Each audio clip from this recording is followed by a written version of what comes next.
America, భారత్‌ల మధ్య స్వేచ్ఛా వాణిజ్య ఒప్పందం. అంటే వాస్తవంగా అయితే డబ్ల్యూటీఓ నిబంధనల ప్రకారమే డబ్ల్యూటీఓలో అగ్రీమెంట్ అయినప్పుడే స్వేచ్ఛా వాణిజ్యం. అంటే ఒక దేశం ఇంకో దేశంలో ఎక్కడైనా ప్రపంచంలో ఏ దేశానికైనా పోయి అమ్ముకోవడం. డబ్ల్యూటీఓలో సంతకం పెట్టిన ప్రతి దేశానికి ఆ చాయిస్ వచ్చింది. ఇదివరకు బాధ్యతగానే ఉన్నారు. అట్లాగే ఎక్కడికక్కడ అమ్ముకున్నారు. కానీ దీనివల్ల కొన్ని దేశాలు నష్టపోయినాయి. కొన్ని దేశాలు బాగుపడ్డాయి. ఈ నష్టపోయిన దేశాలు ఎందుకు నష్టపోయినాయి అంటే ఫర్ ఎగ్జాంపుల్ అమెరికా లాంటి వాడు నష్టపోయింది ఏంటి అంటే మన దేశాల నుంచి వెళ్ళేటటువంటి వాటికి వాళ్ళేమో ఫుల్గా ఎగ్జంప్షన్ ఇస్తే వాళ్ళ దేశాల నుంచి వచ్చేటటువంటి వాటికి మనం ట్యాక్స్లు వేసాం. అదే కదా ట్రంప్ గొడవ చేసేది. ఎందుకంటే మన ఆర్థిక వ్యవస్థ రీత్యా మనకి పన్నులు కావాలి కాబట్టి. ఇలాంటి వాటి వల్ల నష్టపోయినటువంటి పరిస్థితి ప్రపంచంలోని వివిధ దేశాలకి జరిగేటప్పటికి ఇప్పుడు క్రమంగా అసలు వరల్డ్ ట్రేడ్ ఆర్గనైజేషన్లో ఉన్నాం అన్న సంగతి మర్చిపోయారు.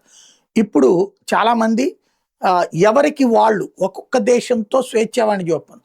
ఆ టైంలో ఇదిగో ఈ వస్తువుల మీద నువ్వు మాకు పన్నులు వేయబాకు, ఈ వస్తువుల మీద మేము నీకు పన్నులు వేయం, మిగతా వాటి మీద పన్నులు ఎంతెంత ఉందాం అనేటటువంటి దేశం టు దేశం ఒప్పందాలు ప్రపంచవ్యాప్తంగా జరుగుతున్నాయి. అమెరికాతో భారత్ ఈ ఒప్పందం విషయంలో వెనక్కి తగ్గింది. ఎందుకయ్యా అంటే భారతదేశం మీదన వాళ్ళ దగ్గర మిగిలిపోయిన వ్యవసాయ ఉత్పత్తులని డంపు చేయాలి వితౌట్ ట్యాక్స్ అన్నది ఆలోచిస్తున్నారు. అదే జరిగితే మన దేశంలో ఉన్నటువంటి రైతాంగపు ఆర్థిక వ్యవస్థ కుప్పకూలిపోతుంది.